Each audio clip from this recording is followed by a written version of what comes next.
I'm going to talk a little bit about threats to the infrastructure, because internet security or cyber security, which is sort of the sales word for it, is a very, very broad spectrum.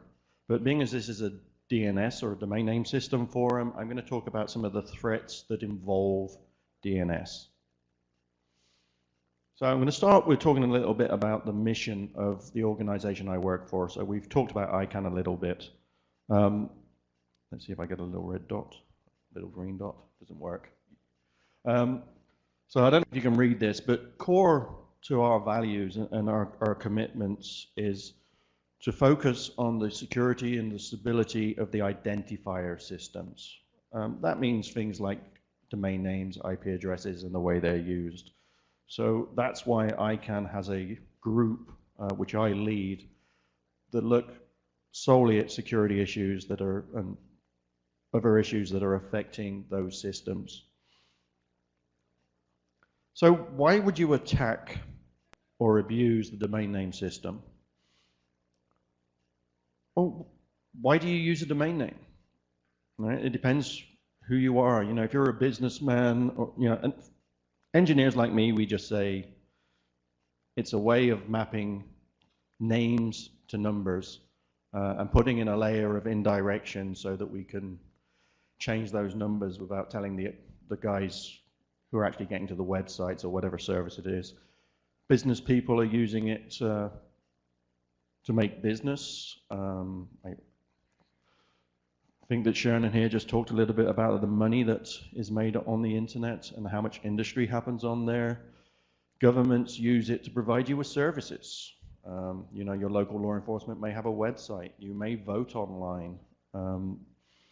You may do your taxes online. Bad guys use the internet too, so they think of it as a way to misuse or exploit people. So they can actually misuse the DNS or exploit it or interrupt it so that they can make money. It's all about the money in the end. So I went straight past that. So you have to remember that pretty much in some way, shape, or form uses the domain name system. Right? Obviously websites, but of course emails have domain names in them, FTP sites. If you're doing voice over IP and you're using a protocol called SIP, then you're using domain names. Even when you point on one of those clicky things on your phone, if you're pushing buttons on apps, in the background, it's probably using the domain name system. So it really is very critical to everything we do on the internet. So let's look at some of the ways that people can actually attack that. And I cut these slides down because I've got about 100 different ways people can abuse the internet, but I'll try and pull out some pertinent ones. So this is something we call exploit to fail, a denial of service attack. And these are real attacks, by the way. Hopefully you've all patched all your software. This one's a fairly old one. But there was a time when by sending a specific DNS query to our server, you could make the server reboot. All right, so if you're relying on that name server to get your internet connectivity and the bad guy keeps making it reboot, that's probably annoying. That was fixed. There's a patch. This was in bind, but it was a real case, and we come across these kind of things on occasion. There's a very similar attack vector that allows you to own the name server. We call this exploit to own. So sending a malformed query to a name server allowed you to actually do a buffer overflow and thereby get into the system and take control of it. That's probably not good. Once again, it was a real situation. Somebody asked earlier about DDoS or distributed denial of service. So DDoS start with, are basically any kind of attack that's trying to saturate your services so the system won't work. So the way the DNS works, the domain name system works, is that you send a question, you get an answer. So a very basic element of attack is to do what we call a reflection attack. I send this gentleman over here who's not listening a question, but I pretend I'm this gentleman over here. So when I say, hey, what time is it? Or hey, what's the IP address for this? Instead of answering me, he answers this gentleman. Right? Doesn't seem much harm in that, does there? Of course, I can ask a very short question which will return a very large answer. So I can say, you know, tell me all the days of the week, or, you know, and a lot come back. So I can ask for a very short question, get a lot of information back, and we can do that in the DNS. Obviously not days of the week, it's not a calendar, but I'm just using that as an example. So that's an amplified response. I ask him a short question, he sends him a large answer. Now imagine that there's, well, this is a horrible idea, but imagine there's 10 million of me, right? And we all ask this guy a very short, ask this guy a question, and he sends them all back to this gentleman, or I ask many of you the same question and you all send them back to this gentleman. Sorry to pick on you. Then obviously this is getting worse. He's now getting a lot of traffic sent to the system, and I've just been DOSed myself, okay? So, and of course I can combine that with large packets. The reason we can do that is because the protocol is something we call UDP. It's basically a fire and forget kind of question, but of course TCP, which is the main protocol that's used on the internet for other things, allows you to actually acknowledge the communication. So I could send a question to him saying, I'm going to do a TCP transaction, but I'm him, and he can send the acknowledgement, that what we call the SYNAC, to this gentleman. It's another way of depleting all of its resources. He doesn't care that it's not actually going to work. He's not trying to build connections between these two. He's just trying to stop his service from working. We've seen these in real world, you know, these are real world situations. Configuration poisoning. Now, technically this isn't attacking the DNS, it's abusing the way the system works. So if I've got a piece of malware on your network, say on your laptop, who has ever had malware? Oh, none of you admitting it. I've been infected by malware before. It happens. The difference is I know it, and you lot haven't figured it out yet.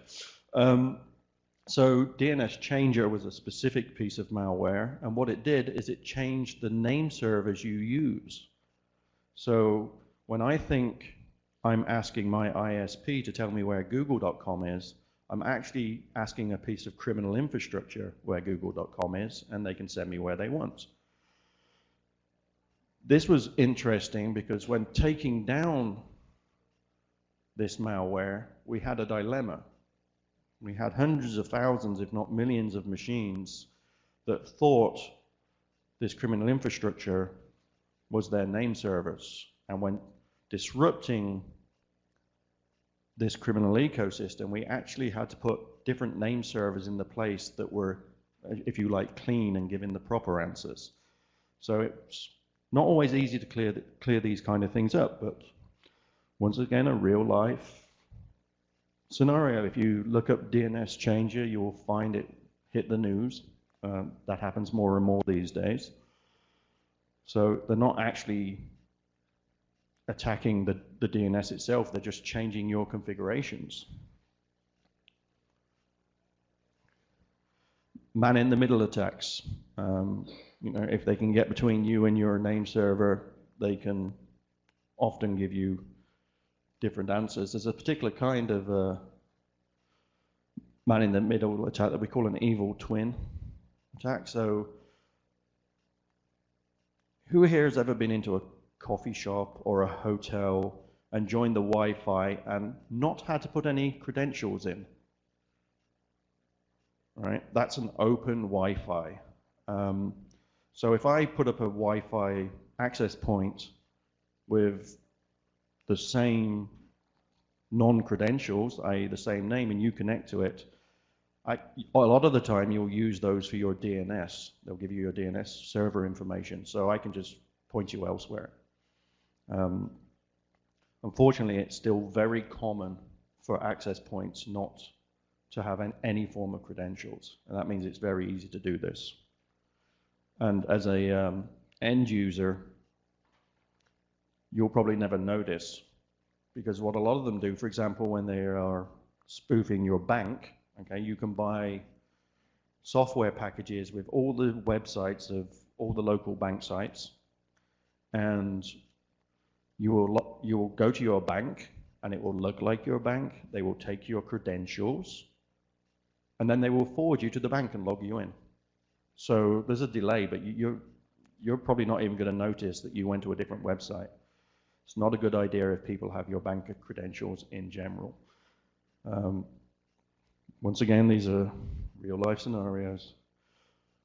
Well, that's sort of attacking the DNS, but what about the registration system of the DNS, right? The other part of the DNS is that you actually have to register these names, so we see exploits against that. And we also see exploits where they use the DNS for other things. Because most firewall packages and middleware boxes that are defending your network tend to allow DNS through pretty much openly. There's a lot of boxes out there that say port 53, which is DNS. If it's UDP, which is the most common protocol, pass it through, leave it open. I can bury data in DNS answers or queries, and sometimes I can just send other protocols through on that port. It doesn't have to be DNS. If the port's wide open, I can use port 53 for something else. So people exfiltrate data using the fact that the DNS is this ubiquitous service that people allow in and out of their networks. It used to be port 80 that they did a lot of this on, which is websites. These days they do a lot of it on port 53. Of course, if you are managing a botnet, everybody here, I hope, knows what a robotic network or a botnet is. It's basically not one infected machines, but thousands or millions of infected machines operated by one individual or group. Because everything's open and you can send pretty much anything you want in a DNS packet, they use the domain name system to send the controls, the commands and the controls, back to the infected machines. Feederbot and Morto are just two of many malware variants that do this.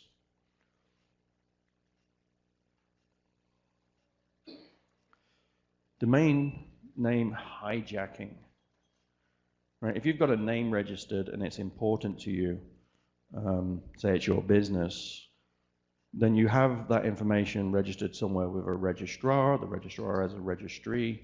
These are all attack surfaces that bad guys will use. There was a case in this region which got a little bit of publicity, but not a lot, and the registry's been extremely open about it, where miscreants attacked the registration system to change the name servers, etc., for google.country code. And then whenever you went to google.country code, you weren't actually going to Google's machine, you were going to a different one. So they'd altered the DNS.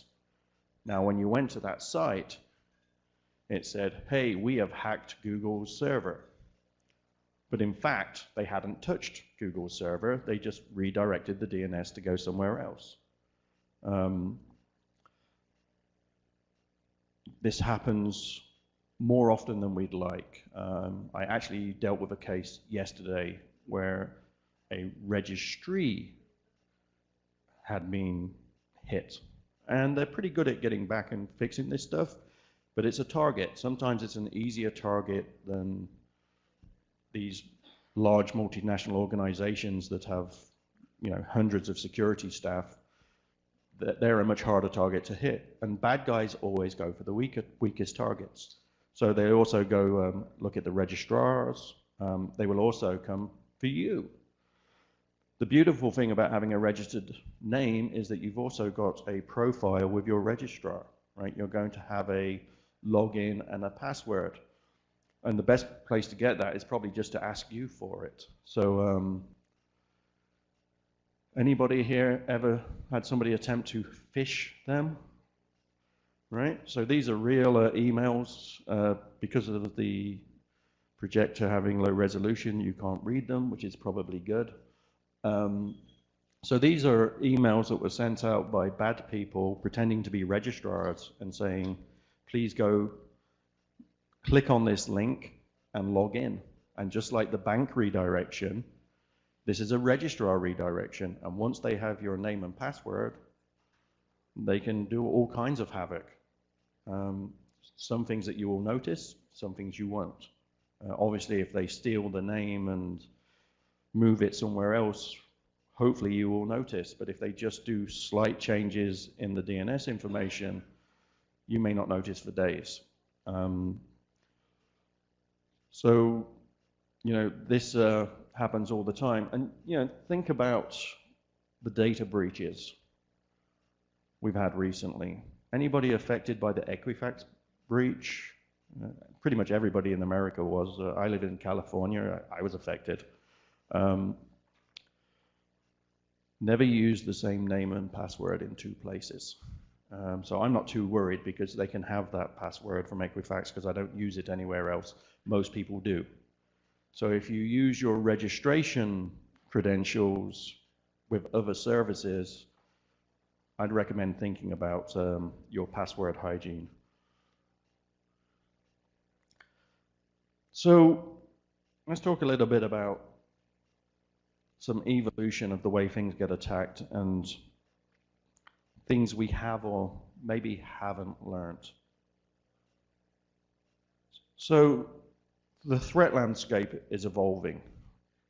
The volumetric attacks or the denial of service attacks are getting larger and they're getting more frequent. Has anybody here ever been DDoSed? Oh, for once I'm not the only one. Great. Has anybody ever wanted to DDoS somebody? Okay, that's better. You can buy DDoS services online. They're cheap. There are organizations that sell this as a service.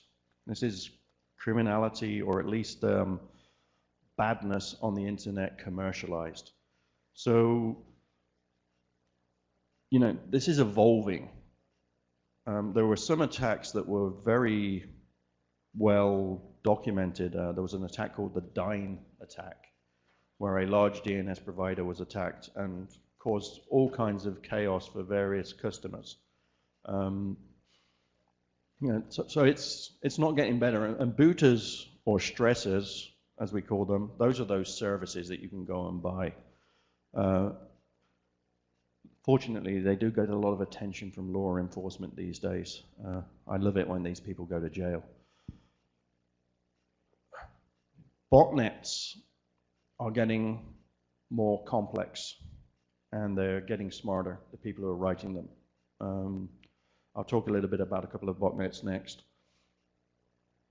The Internet of Threats, I mean things, is becoming problematic, and I'll come to that in a moment. Has everybody heard of Mirai? Mirai is a malware variant that attacked, a lot of the attack surface was video servers.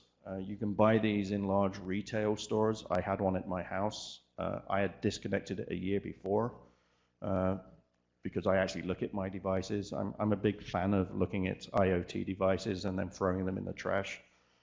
I've got hundreds of them. So I had one of these devices and I actually reported the issue, as had many other issues, many other people. But it was a cheap device put on the internet, and there were, because they were in the major retail stores, there were thousands of these out there. Not good. So, anybody heard of Avalanche? So Avalanche was a, not a botnet, but a series of malware with botnets. So it wasn't one variant, it was multiple, but Avalanche is the name that law enforcement used for the generic grouping of malware variants. It's really interesting. So using malware to deliver new compromises, you could buy pieces of the Avalanche network if you wanted to do DDoS or spam campaigns or phish campaigns. It was used for moving black money around, criminal funds. It's very interesting. A lot of financial fraud attacks. It was basically almost a cloud-like experience, one of these services where you just go and buy the piece you want for criminal infrastructure. So they are advancing. So these are the 20 variants you could actually get. I don't know if you can read that. There's Gosnims in there and Rovniks and a few other smaller malware variants, but you could buy them. You could go onto their user interface on the dark web, where none of you are ever going to go, right? Remember that piece. And you could actually go on there and you could choose which infection base you wanted. You could choose which services you wanted. And it wasn't expensive. So, did I get my slides?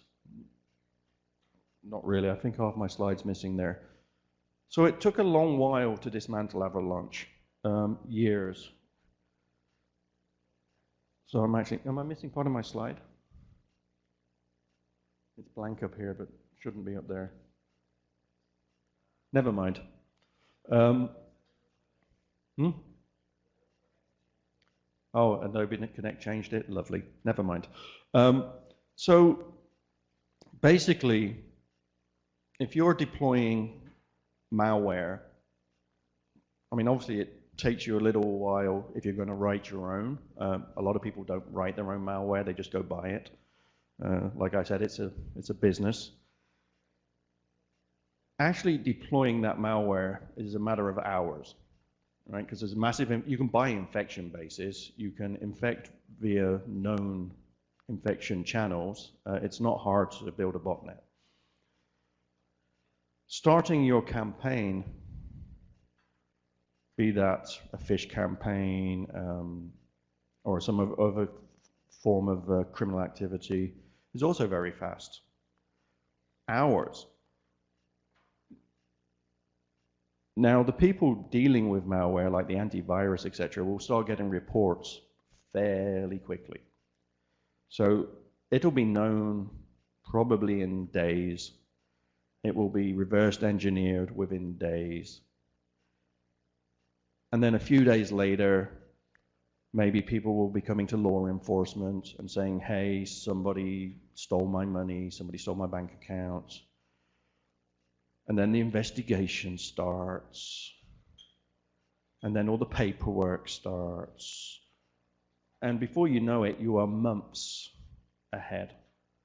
And I'll talk a little bit about, or maybe I won't, it's going to get me slides. I'll talk a little bit about some of the effort involved in taking down this kind of infrastructure. And remember, a lot of this infrastructure is also used for those DDoS attacks as well. So this infrastructure is actually a threat to the ecosystem as well as individuals. You know, Mirai was used, I believe, as part of the Dyn attack. That took down lots of websites, lots of DNS. The websites were still there. How we doing, Daniel? We having fun? You should have got a PC.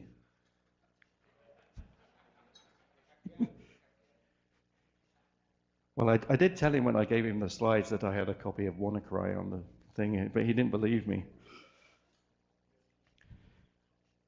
Yeah, never accept USB sticks from people you don't know. or people you do know if they're people like me. Let's see what we got here. All right, so that's the same thing. So it's like I was saying, it takes a long time. And you know, here I say months later, but in the case of Avalanche, it was actually years later. And we're still not finished.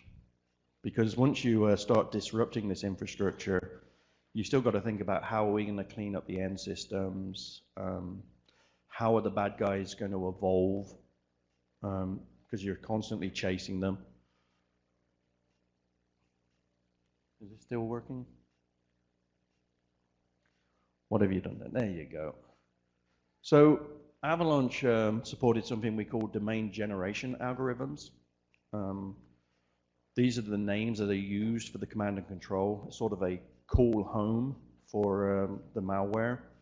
And they use them across, I think it was something like 64 or 60 top-level domains. The takedown or the disruption of the system required that law enforcement interacted with all of the registries for these names. You can't just take down half of it, you have to try and take down all of it. On the left here, you can see from Tiny Banker what domains look like. Those are names that the bad guys are planning at some point possibly to register so that they can do command and control. The beauty of this from their side is that every day they only need to register one name out of the thousands that are possible. And as the good guys, to block them, you actually need to block every single one because you don't know which one they're going to try and register. It's a very unbalanced game. So Avalanche used something called fast flux, which is basically the ability to change the name or the IP address of the system, the DNS information, very quickly.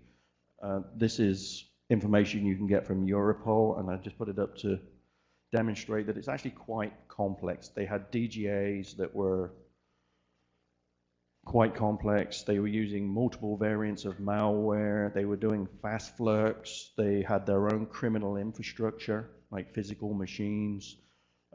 It's complex.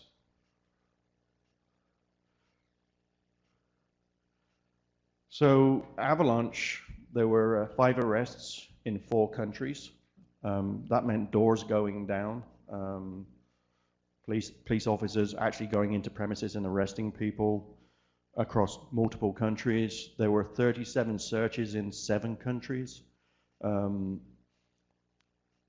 Machines, physical machines seized in 13 countries.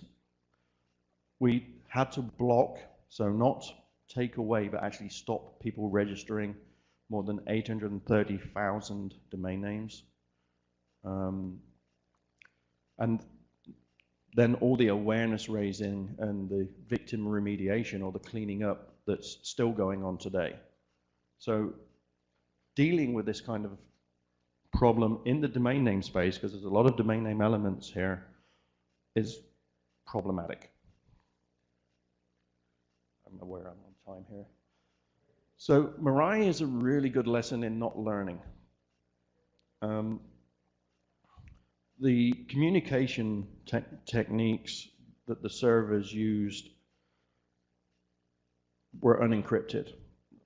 This is something that we stopped doing in the early 90s. Does anybody here use Telnet?